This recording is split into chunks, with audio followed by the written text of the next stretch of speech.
Before our service begins, I'll ask that people turn their cell phones off.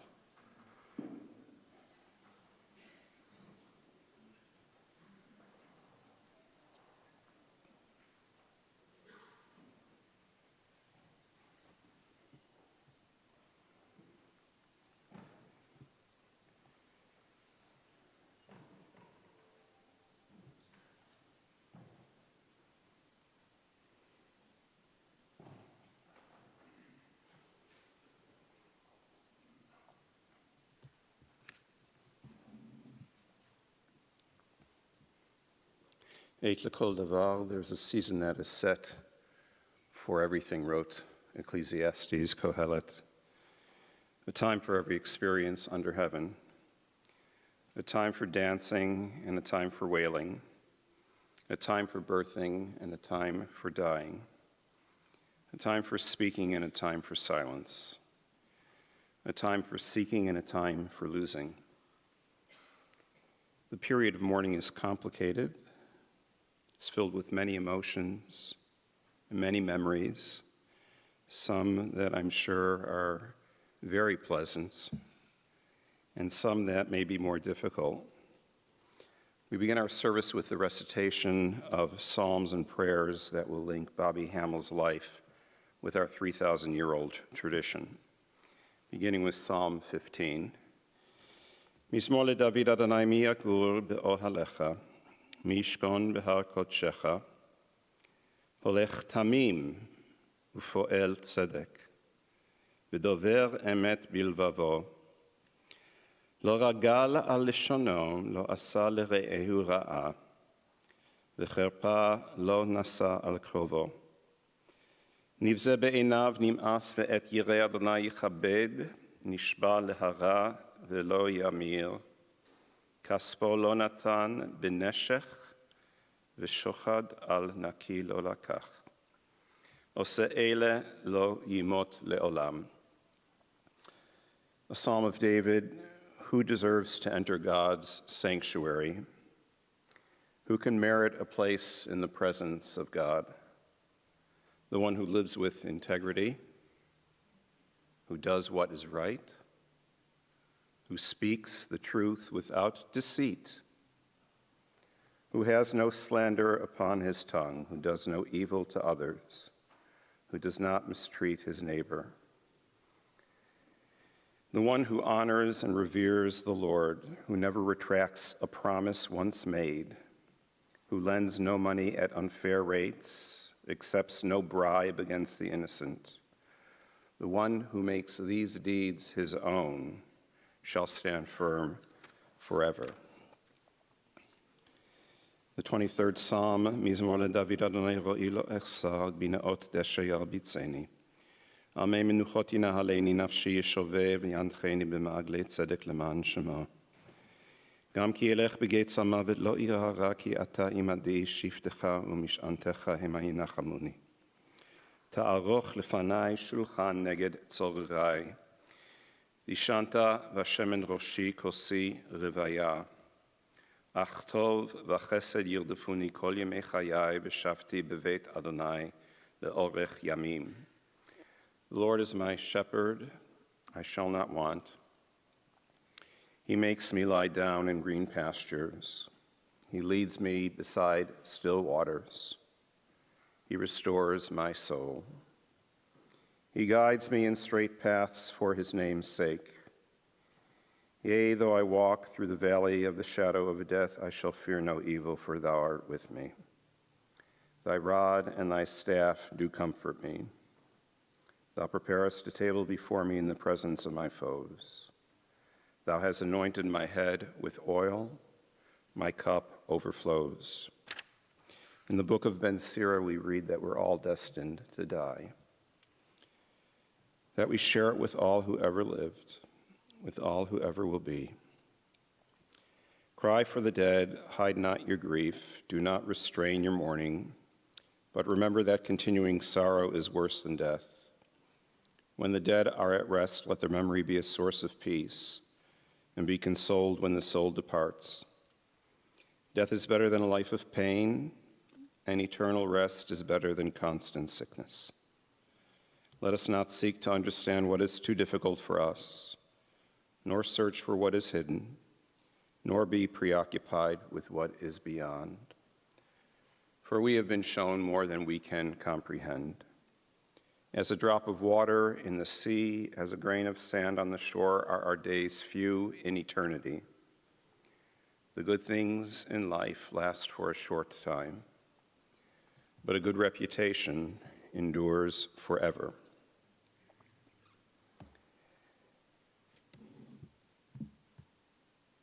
Vic, Steve, Bonnie, Simon, Aaron, Ben, Nathan, family, and friends of Bobby Hamill.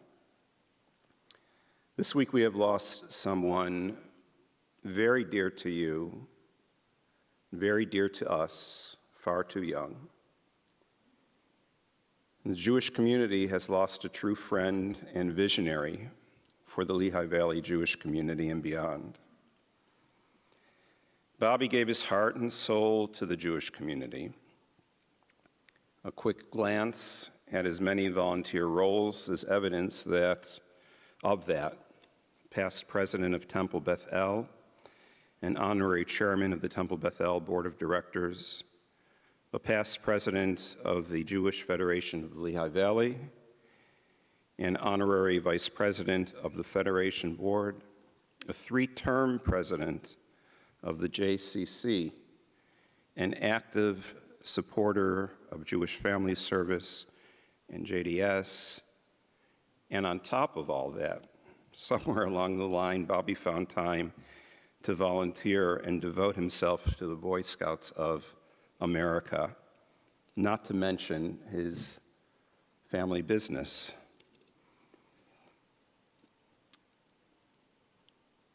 Words that I've heard in these past few days that resonate are kind, generous, selfless, compassionate, a true mensch, and they immediately come to mind when thinking about Bobby.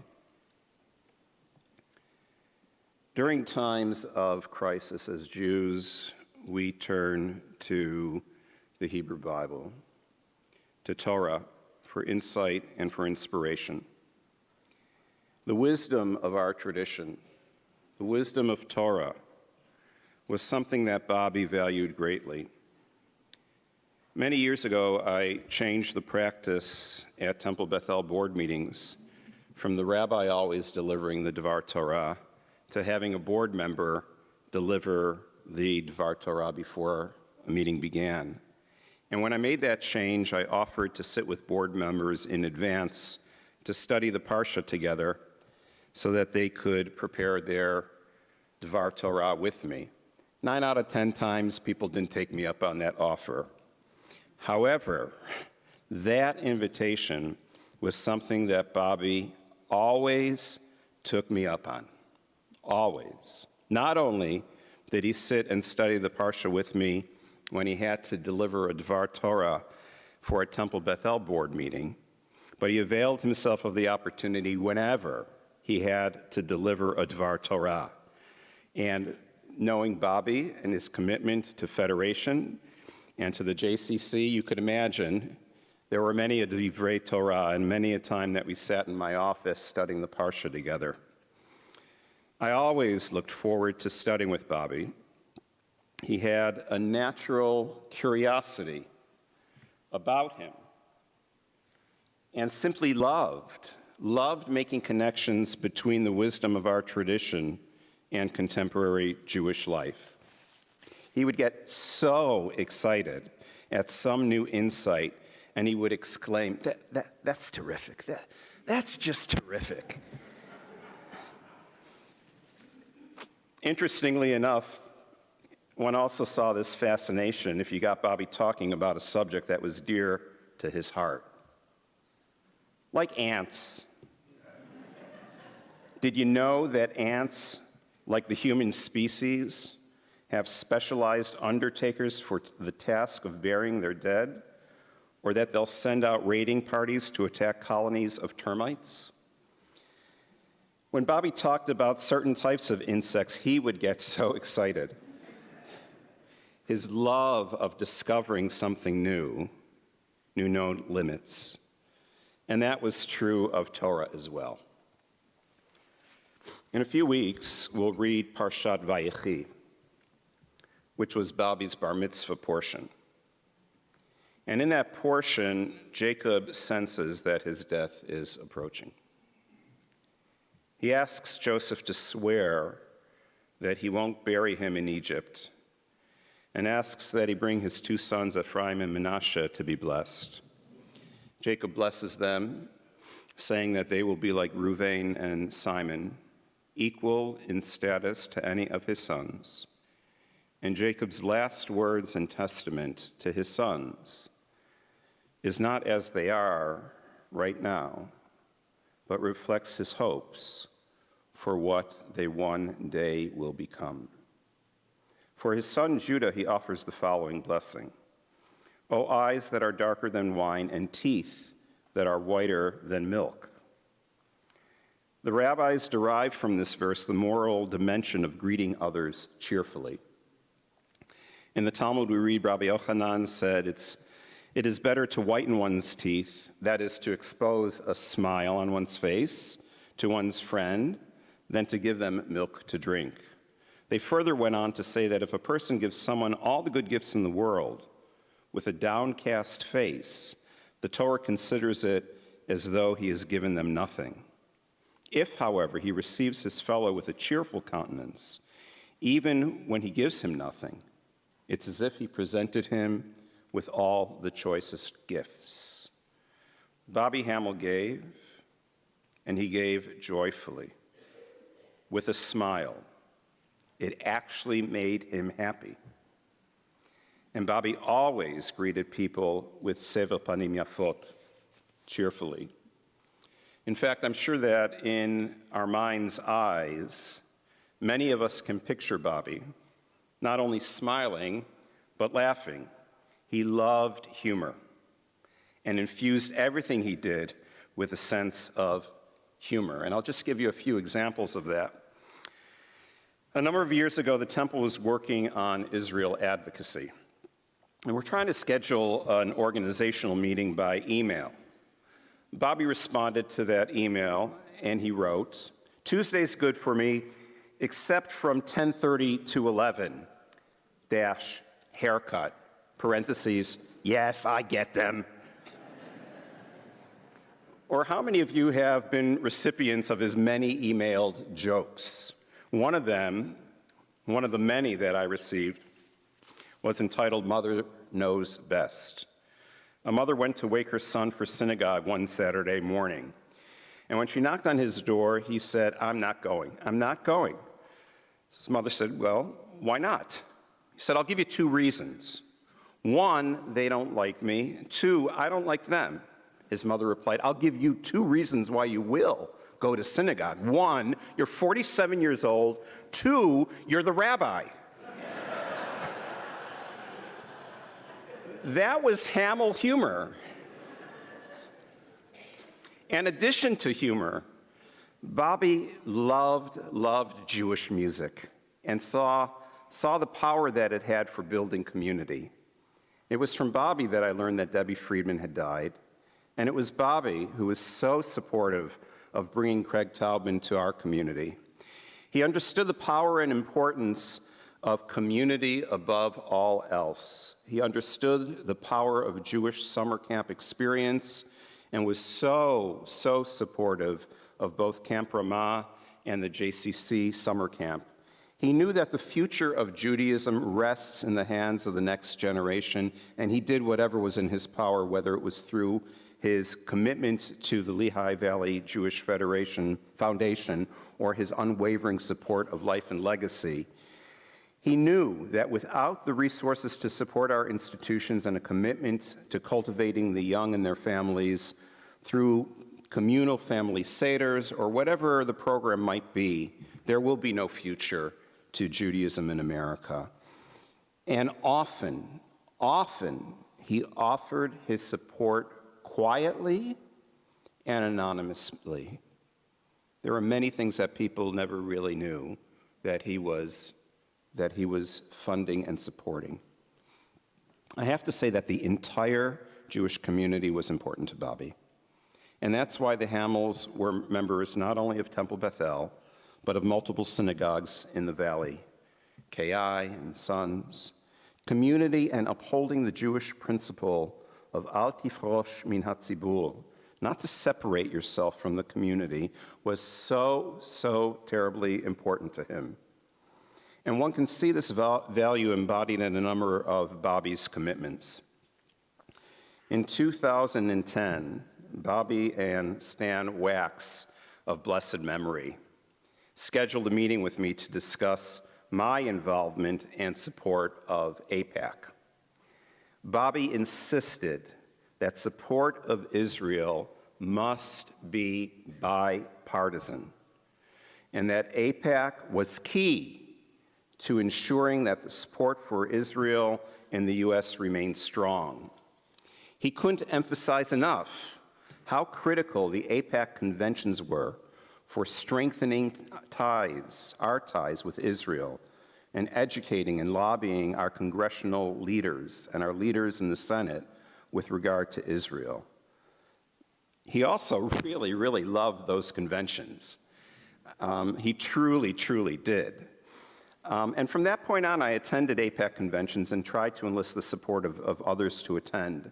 Bobby's commitment to Israel was unwavering, but his commitment to community was equally as strong. In the spring of 2010, when I wanted to organize a congregational trip to Israel as a way of strengthening our own Temple Bethel community, Bobby met with me. We had a long conversation, and he tried to convince me to combine the Temple Bethel trip with the Federation's annual mission to Israel. His argument was quite simple. We are too small of a community to have competing interests. We need to pool our resources. And I have to say, he was absolutely right. He understood fully the principle of al tifrosh min hatzibur, not to separate yourself from community, especially when that community is so small and when we need to be unified.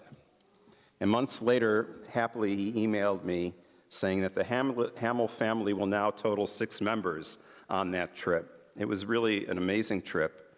And Bonnie, I'm sure that your family has very fond memories of that trip to Israel. I want to conclude by saying I really would not be standing here today as rabbi of Temple Bethel were it not for Bobby Hamel. You see, he was co-chair of the rabbinic search committee that brought me to Allentown to interview at Temple Bethel. But my coming to Allentown was really more about a conversation that I had in the car with Bobby Hamel. Twice. He drove me back from Allentown, once from Allentown to New York, and then many months later when the congregation brought me back with Adina, he drove us to the airport. And when the weekend was over, on that ride, he said something to Adina that I'll never, ever forget. At the end of a long discussion of the pros and cons of relocating to Allentown, Bobby paused, and he said, I believe that if a person is happy with himself, he will be happy wherever he is in life. And it was so smart. And it so reflected our tradition in Avot and Pirkei Avot, in essence, summarizing when it says, Ezehu Ashir Hasamech Bechelko, who is the truly wealthy or fortunate, the one who is happy with their lot.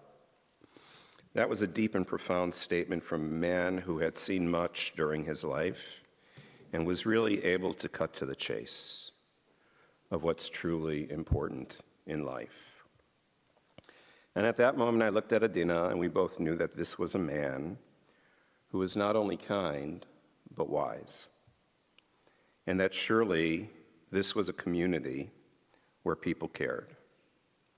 For 21 years thereafter, on every August 5th, I received an email from Bobby, always the same message. Dear Moshe, wishing you a happy, whatever the number may have been that year, anniversary here at Temple Bethel. We are indeed fortunate that we chose each other. Looking forward to the future together. Bobby Hamill was a true visionary, a man dedicated to looking towards the future and constantly trying to find the positive in things and to look for ways to improve Jewish life here in the Lehigh Valley, ever the optimist. I can't believe our good fortune that we were blessed to have had Bobby lead this community and give so generously of his time and his resources for so many years. For that we are all and will all eternally be grateful. And for that we should all find inspiration to face life's challenges together, bravely as he did, positively, compassionately, with kindness and with generosity. Tehi nishmato tzura b'tzora chayim. May his soul be bound up in the bond of eternal life. And let us say, Amen. We have a number of speakers this morning. And first, I'd like to call on Ross Bourne.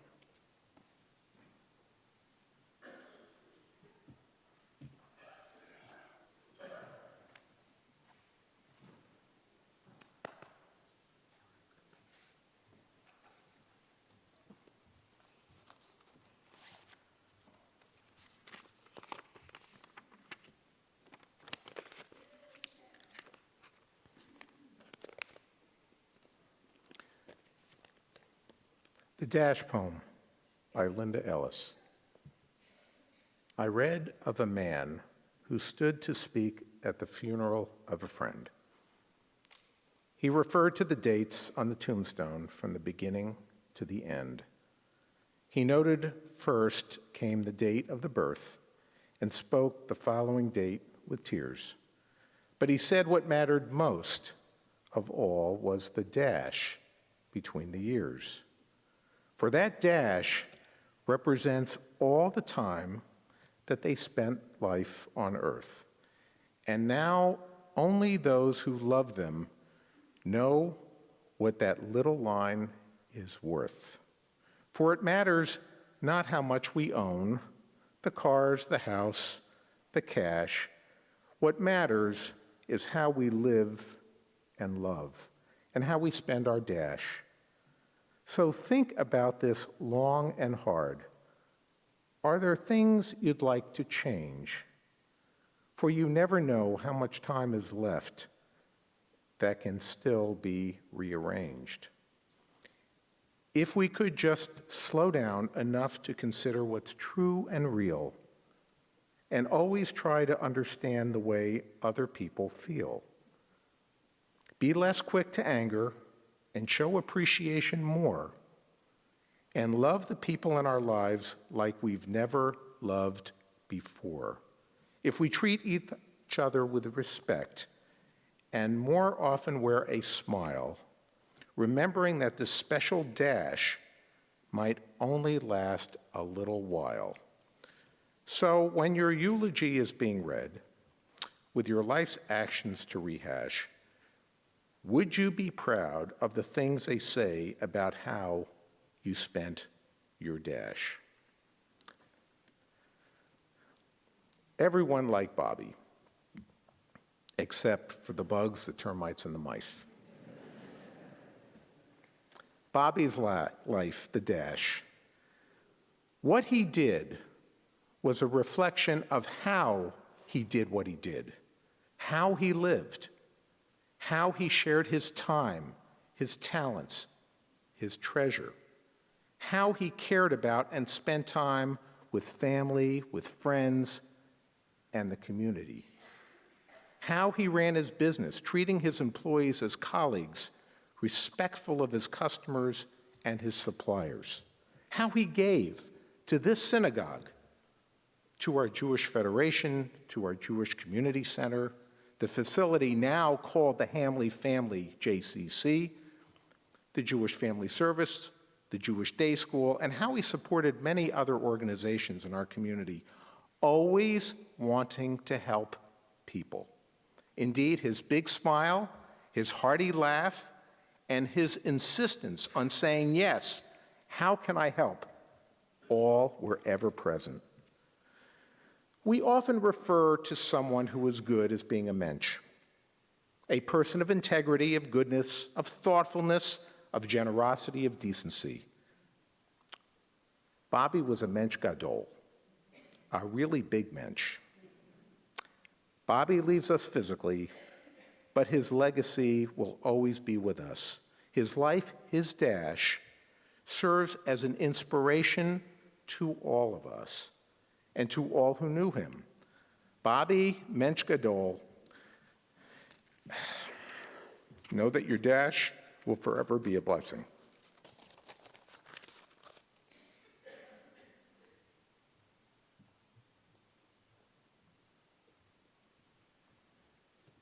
Next, we call on Rance Block.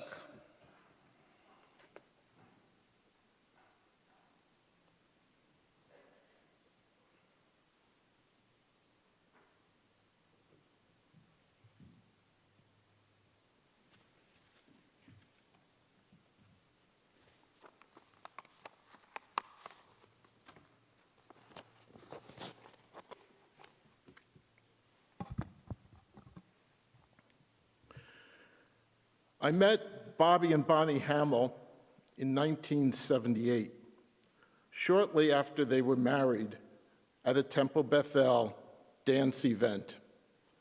Cheryl and I knew Bonnie from college at Kutztown, and Bonnie introduced us to Bobby as her husband, and the friendship began and grew into something very, very special. Over the years, we were like brothers and spent a lot of time together. Bobby and Bonnie joined the temple in 1978. They joined one of our chavurot and made special friendships that have continued through the present. Shortly after Nathan was born, Bonnie mentioned to me that they were looking to move. Upon hearing this, I asked Bobby what they were looking for and in what area did they want to move to. He told me they wanted to move around the area that Cheryl and I live in, but they wanted a corner property. After he described what he wanted, I told him that there was a corner property available across the street from us. He told me that he would look at it. A week or two later, I saw someone looking at the property, and that person told me he was going to buy it. That night, I called Bobby and asked him if he had looked at the property, and he said that he did, and he was thinking about it.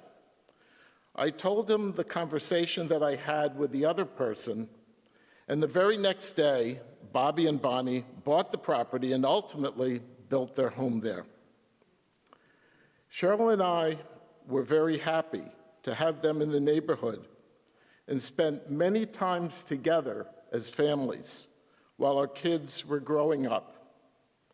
One day, I pulled into my driveway after work, and Ben was outside. When I got out of my car, he yelled over to me, "Hello, Mr. Wilson." I chuckled to myself and yelled back, "Hello, Dennis."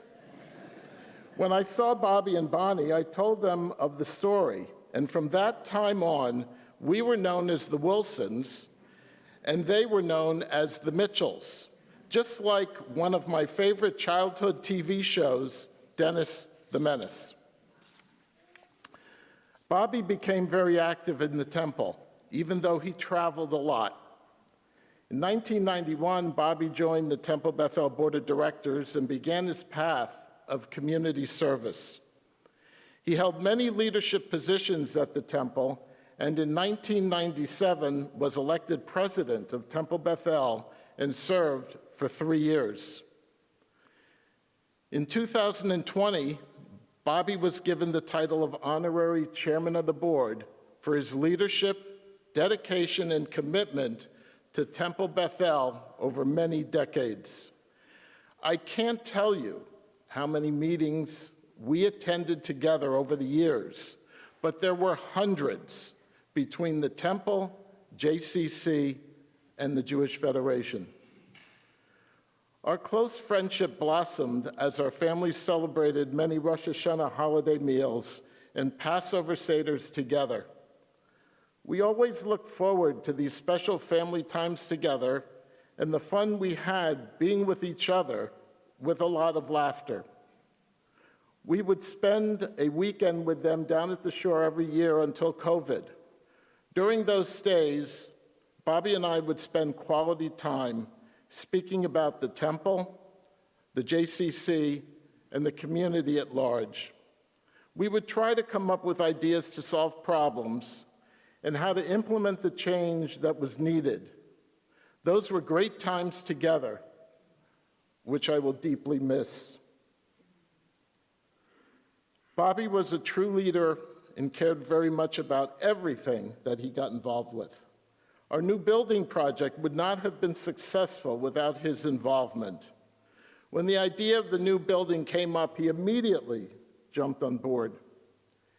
He and Nate Braunstein of blessed memory co-chaired the fundraising effort, and what a job they and their team did.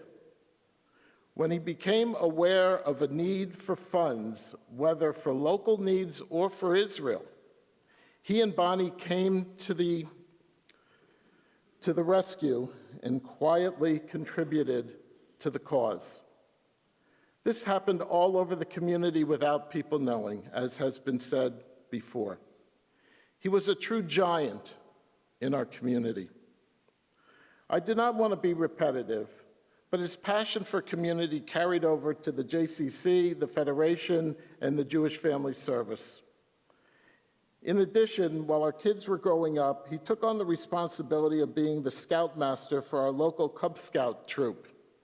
Only he was able to get me to bake a cake along with my son Josh for the Cub Scout annual bake-off, a feat that I still can't believe that I did. We will all miss Bobby Hamill. With his passing, our community lost one of its pillars. He was the ultimate example of a mensch, a person of integrity and honor. His legacy will remain with us forever. In chapter 1 of Pirkei Avot, the teachings of the sages, it says, Al shlosha devarim ha'olam omed, al haTorah, v'al ha'avodah, v'al gemilut chasadim. The world rests on 3 things, on Torah, on service of God, and of deeds of love. This was my friend, Bobby Hamill. This was a man. Mitchell, Bobby, may your soul be bound up in the bonds of everlasting life. We will never forget you.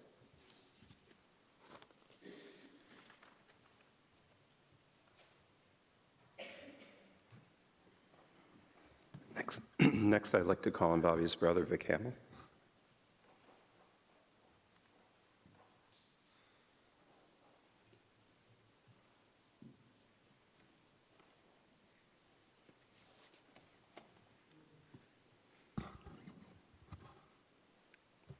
Thank you, Rance and Ross, for those kind words about my brother Bobby. And thank you all for coming. At this difficult time, it is comforting for Bonnie, Bobby's sons, their families, and all of us to know that so many of you appreciated Bobby, as we did. I've been asked to speak briefly, I won't follow that, about Bobby as he grew up in our family in Pottsville and as a business partner. And in preparing for this, I've tried to convince myself to focus on the many good times we had and to avoid thinking about the sadness we have felt recently and today. I'll try my best. First, I must say something about Bobby in the Lehigh Valley. When our father, Simon Hamel, escaped Nazi Germany in December 1937, he came with his older brother to become the fourth and fifth employees of the fledgling pest control business founded by their uncle, J.C. Ehrlich, in Reading, Pennsylvania. Soon thereafter, they did what we now like to refer to as strategic planning. They sent the younger brother, our father, to open an office in Pottsville. But the actual truth is that they all couldn't make a living in Reading, so they had to send somebody away. So that's how it came to be that Bobby, our brothers Lee and Steve, and I grew up in Pottsville. But when I first began working for the company, I asked a basic question. Why was my father sent to Pottsville rather than Allentown, which was more prosperous and equidistant from Reading? Frankly, to this day, I never got a logical answer. But I always had high regard for the Lehigh Valley, including time spent here in AZA at the best JCC in eastern Pennsylvania, and amazingly for which Bobby would ultimately become its president. And I gained a lifelong friend, Bob Black, who became Bobby's neighbor for 60 years. When Bobby decided to join our company, we had opportunities in Scranton, Pittsburgh, and Allentown. I assigned him to be part of our modest Allentown office, just 6 coworkers at the time. I felt this would be a very good community for my brother to eventually raise a family. Just think what Scranton has missed. And I don't have to tell you how much he came to love Allentown. Of course, not more than Pottsville. And his devotion to helping make the Lehigh Valley even better. Tikkun Olam. He was later given the opportunity to take a corporate position in the company. He turned it down because Bobby did what he always did, what was best for the company. He turned it down because he knew there was somebody better who could do the job better. And besides, he loved working directly with service sales and office personnel, field coworkers. Plus, he didn't want to relocate from Allentown. That was long before the days of remote working. Bobby did a marvelous job in growing our business in the Lehigh Valley, and he ultimately oversaw our offices in eastern Pennsylvania and southern New Jersey. He did insist on his region being labeled Region 1, and then promptly renamed it the #1 region. In fact, his region did become the largest and most successful in our company under his leadership. Whenever I had an idea for changes, Bobby would be the first person I would review it with because he had the best in-depth insight as to how field coworkers would really react to my crazy ideas. I'm absolutely certain that much of his success came from his character and personality in addition to his extraordinary work ethic. As part of our management training program, we administered psychological tests. Bobby's extroversion ranking was among the highest, no surprise. The song from Will Rogers' Follies summed up Bobby. He never met a man he didn't like. Just a friend he hadn't met. It was a stranger. Stranger was just a friend he hadn't met. This was true of the Bobby I remember growing up.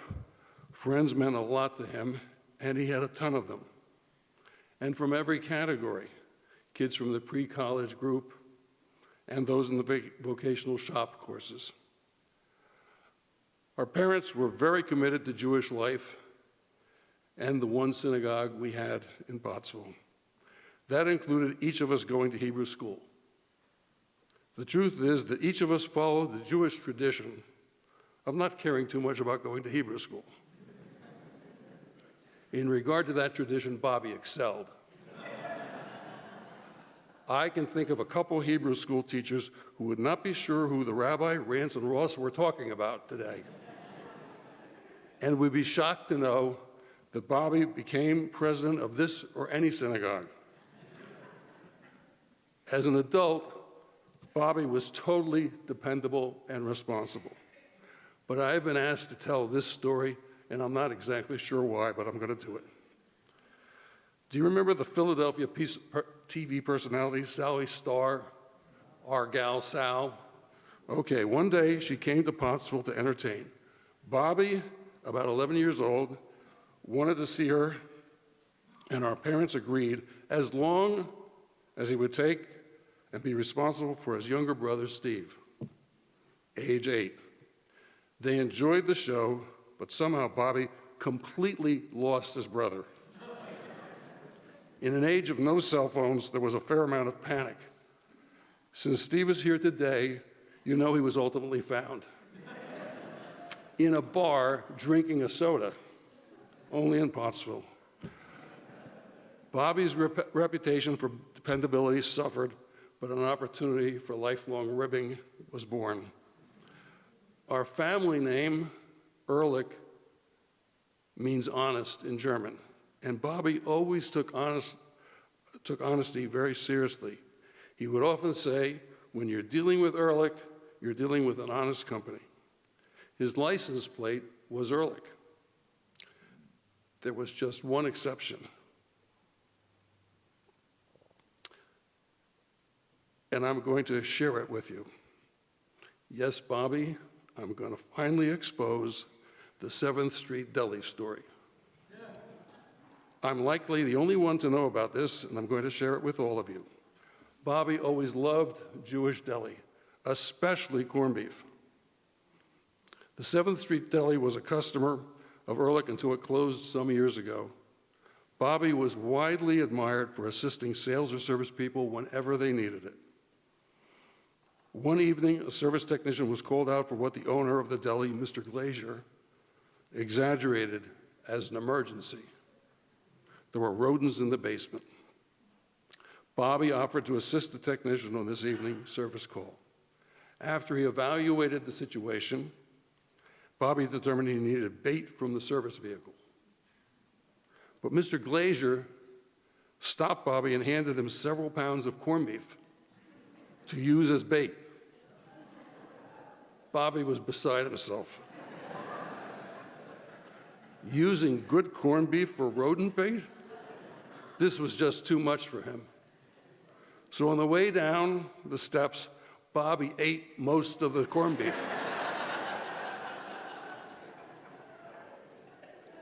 He told me later that he felt that Ehrlich means honest did have room for some minor exceptions. Bobby and I probably spoke 3 or 4 times a week for the more than 30 years we were in business. It was rare that the conversation, no matter how serious, did not have some form of humor in it. You've heard other people talk about that. One continuous example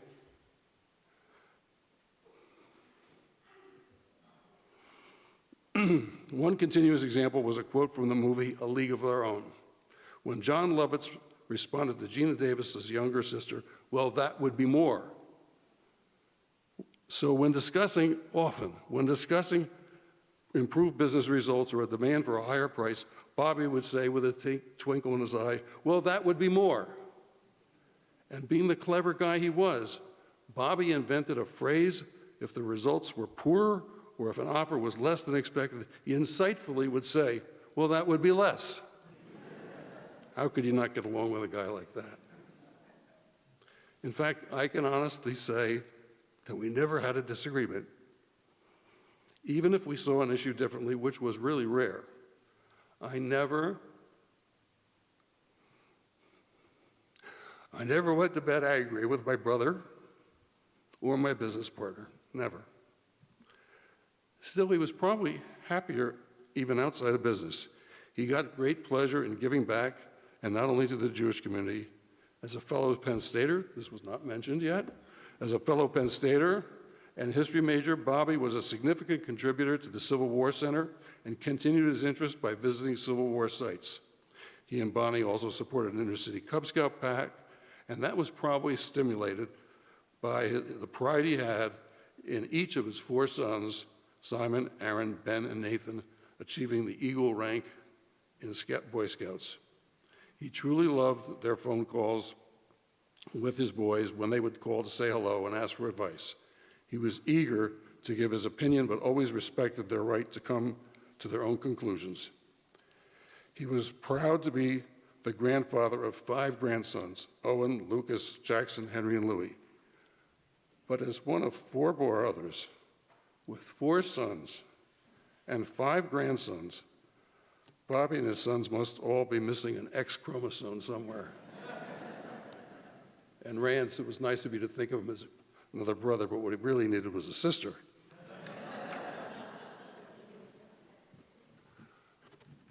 Most of all, he loved being together as a family, whether it was Bonnie and Bonnie hosting a saver or going down the shore to Ocean City. I was told to emphasize that. With his immediate family, or the annual week in August, previously with our mother, his brothers, and sisters-in-law. Bonnie, I know I am speaking longer than you suggested, but I must acknowledge and thank you for all you did for Bobby, especially in these last 7 years when he was fighting this cancer, and most especially in these last weeks when you made his last days as happy and comfortable as possible. I will be forever grateful that I had 2 final conversations with Bobby when we reminisced, laughed, and cried a bit. He really reflected on how fortunate he was to have as good a life as he had in some depth. He gave me the gift of some thoughts about our relationship I'll always treasure. His last bit of humor was to quote a nice guy we both worked with, a really Dutchy guy we would often, frequently mimic. Whenever he said hello to this guy, he would say, "No use complaining." And that's what Bobby said to me. If you knew Bobby, I'll bet you can imagine him saying, as sick as he was, "No use complaining." I told him how much I admired him for all he had accomplished in his life and done for the Lehigh Valley Jewish community and the non-Jewish community, and his commitment to Israel. He had fulfilled Tikkun Olam. In addition to my concluding with Alav HaShalom, rest in peace, my dear brother, I think Bobby would be pleased if I would add a thought on his behalf, and in my hope that it just might apply to him as well. Am Yisrael Chai.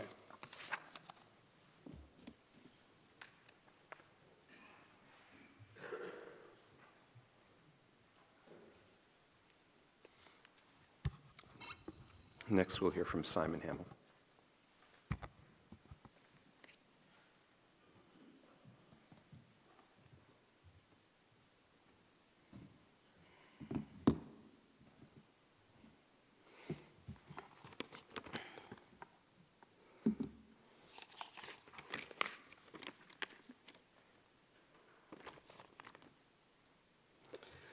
Thank you, Uncle Vic. Good afternoon. The following is a reenactment of my last phone call with my dad. I will play me. Hi, Simon. It's Dad. Hey, Dad. How are you? Better than you. That's how I made my dad laugh just over a week ago when we started our phone conversation. He laughed even as he suffered never-ending headaches. He was my favorite audience. Humor is a very common thread that runs in the Hamill family. Dad was a master of the groaner, what the kids these days call a dad joke. He loved to entertain us. As little boys, we could select from a number of his stories, like the Zizzer Zazzer Zoos, that ended with us being tickled mercilessly. He made up and told an origin story to repeat for us over dinner of how we were born, essentially being abandoned/delivered to be discovered outside the property where he and Mom lived after hearing a certain pattern of knocks, a key part of the story that we boys could recite with him. And this is decades before one could conceivably get a baby delivered same-day prime. Many of you are under the impression that my father was a practicing Jew. No, he perfected it. My mother and father provided every opportunity to access the traditions that preserve the Jewish people and culture, as well as our family from generation to generation. From preserving the ancient traditions of blowing the shofar in our home, to lighting the Hanukkah candles, even becoming members to support and participate with our congregation in California. His favorite and my favorite time was Passover, not just the food. We knew his favorite part of his observance of the holiday was the chance to be with our whole family, the thing that my dad cherished the most. My father was a family man, as well as a business leader. He taught us by his example to, as often as possible, be the first in and the last out, and to never ask others to do what we would not do. In preparing a slideshow to share later today, we came across pictures of an Ehrlich team of coworkers that included my cousin Richard and my dad up on the roof of a house tending for fumigation in the 1980s on Thanksgiving morning. It was termites before turkey. He demonstrated to us that great fulfillment and purpose can be found any time in life through attempting the pursuit of any endeavor that one finds meaningful. My dad's leadership extended well beyond his business pursuits. You've heard today about his community leadership.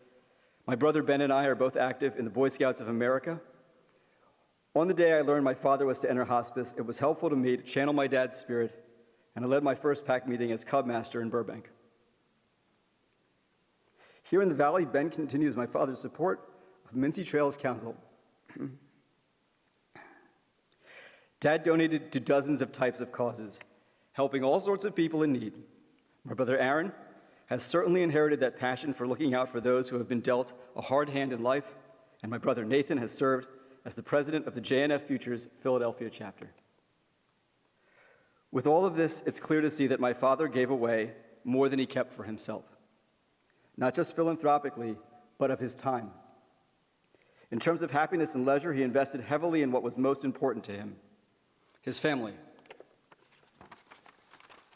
I remember our first family cruise very clearly. The view of the fake plastic window wall with a picture of a real ocean from the inside cabin bunk I shared with all of my brothers was truly not breathtaking and remains a cherished memory. My father took us to Broadway on a semi-annual basis. We traveled abroad and to Israel, and we went camping and to Disney, and this is too short a forum to name the many gifts he and my mother gave to our family. But the most important thing to him was that he made the effort to spend the time together. His favorite destination was the Jersey Shore. In my very slightly over 40 years on this planet, I have not only been with him down the shore just 2 times, and 1 year was for a global pandemic. It didn't come as a surprise when I learned that for about a decade now, he was really looking forward to seeing his grandchildren on the beach much more than me. He absolutely loved being with his grandchildren more than anything. Although for the last 2 or 3 years, my mom and dad's yearly trips to California included cancer treatments, we always look forward to spending those months with my parents.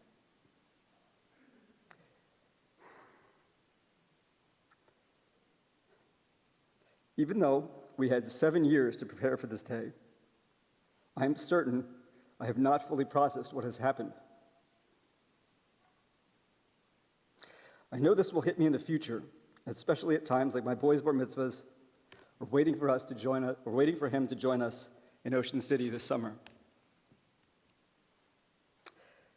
Thank you all for coming to honor my father and support my family, especially my mother, during this new chapter.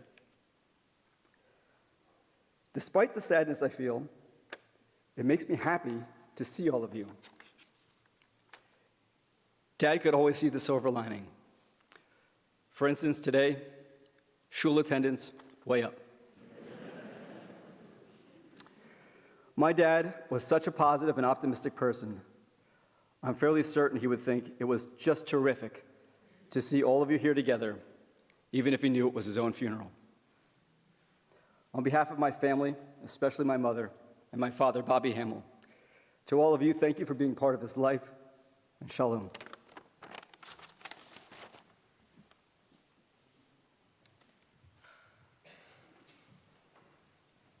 Please rise for the memorial prayer.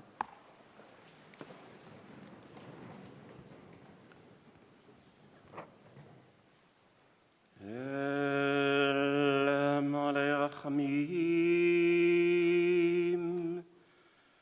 Shochein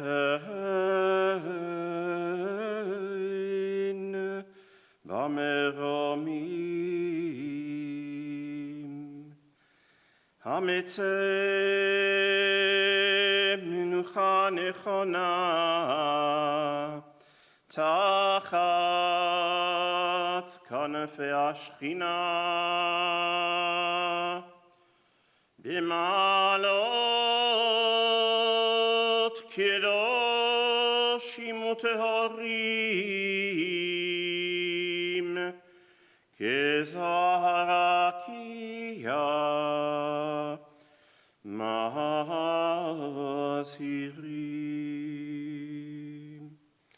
Et Nishmat Naftali ben Shimon v'Sara she'alach le'olamo v'gan Eden eteh menuchato Ana barachamim hastireu beseter kinafecha leolamim utzor bitzor chaim et nishmato Adonai unachalato Yanuach b'shalom al mishkavo v'nomar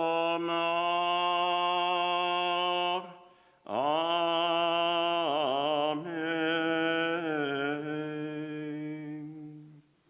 For those of you continuing on to Bethel Memorial Park, please make sure that your headlights are turned on and that your emergency signals are lit.